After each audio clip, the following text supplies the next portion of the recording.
Hello, my name is Ike, and I'm going to be reading to you The Phantom Tollbooth.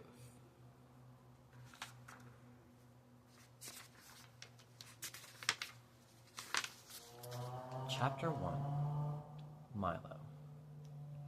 There was once a boy named Milo who didn't know what to do with himself. Not just sometimes, but always. When he was in school, he longed to be out, and when he was out, he longed to be in. On the way, he thought about coming home, and coming home, he thought about going. Wherever he was, he wished he was somewhere else, and when he got there, he wondered why he'd bothered. Nothing really interested him. Least of all the things that should have.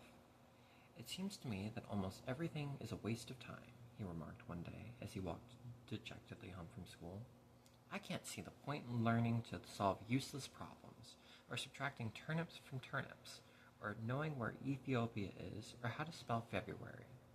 And, since no one bothered to explain otherwise, he regarded the process of seeking knowledge as the greatest waste of time of all. As he and his unhappy thoughts hurried along, for while he was never anxious to be where he was going, he liked to get there as quickly as possible. It seemed a great wonder that the world, which was so large, could sometimes feel so small and empty. And worst of all, he continued sadly, there's nothing for me to do, nowhere I'd care to go, and hardly anything worth seeing. He punctuated this last thought with such a deep sigh that a house sparrow singing nearby stopped and rushed home to be with his family. Without stopping or looking up, he rushed past the buildings and busy shops that lined the street, and in a few minutes reached home, dashed through the lobby, hopped onto the elevator, 2, 3, 4, 5, 6, 7, 8, and off again, opened the apartment door, rushed into his room, flopped dejectedly into a chair, and grumbled softly, another long afternoon. He looked glumly at all the things he owned, the books that were too much trouble to read, the tools he'd never learned to use, the small electric automobile he hadn't driven in months, or was it years, and the hundreds of other games and toys, and bats and balls, and bits and pieces scattered around him. And then, to one side of the room, just next to the phonograph, he noticed something he had certainly never seen before. Who could possibly have left such an enormous package in such a strange one? For, while it was not quite square, it was definitely not round, and for its size, it was larger than almost any other big package of smaller dimension that he'd ever seen. Attached to one side was a bright blue envelope, which said simply, "For Milo, who has plenty of time."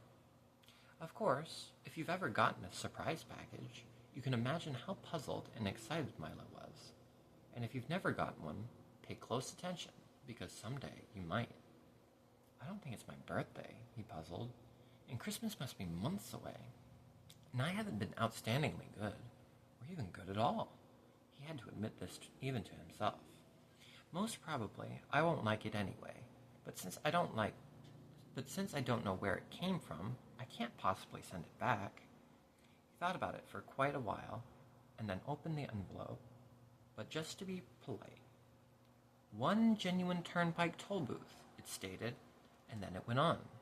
"Easily assembled at home, and for use by those who have never traveled in lands beyond." Beyond what? Thought Milo as he continued to read.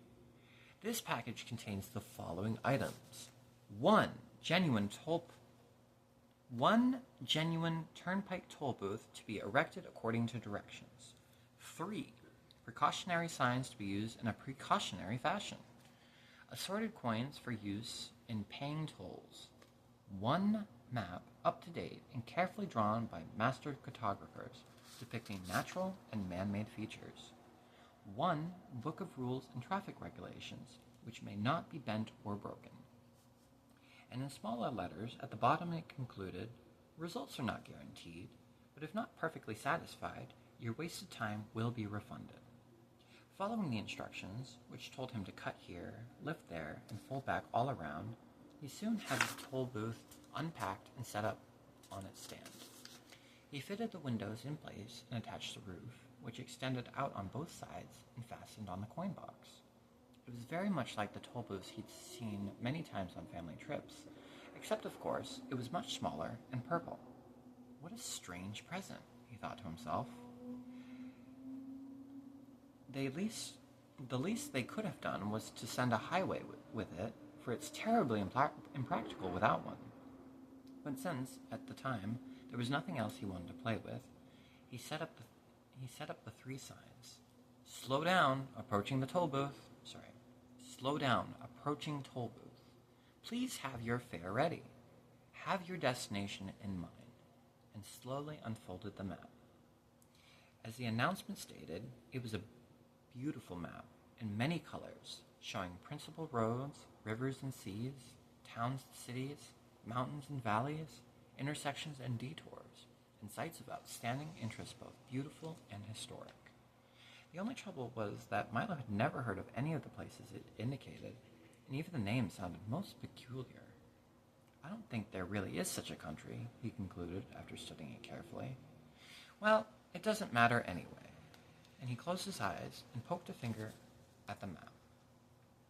Dictionopolis, said Milo slowly, when he saw what his finger had chosen. Oh well, I might as well go there as anywhere. He walked across the room and dusted the car off carefully. Then, taking the map and rule book with him, he hopped in and, for lack of anything better to do, drove slowly up to the toll booth. As he deposited the coin and rolled past, he remarked wistfully, I do hope this is an interesting game. Otherwise, the afternoon will be so terribly dull. And that's it for Chapter 1. Come back for Chapter 2, won't you?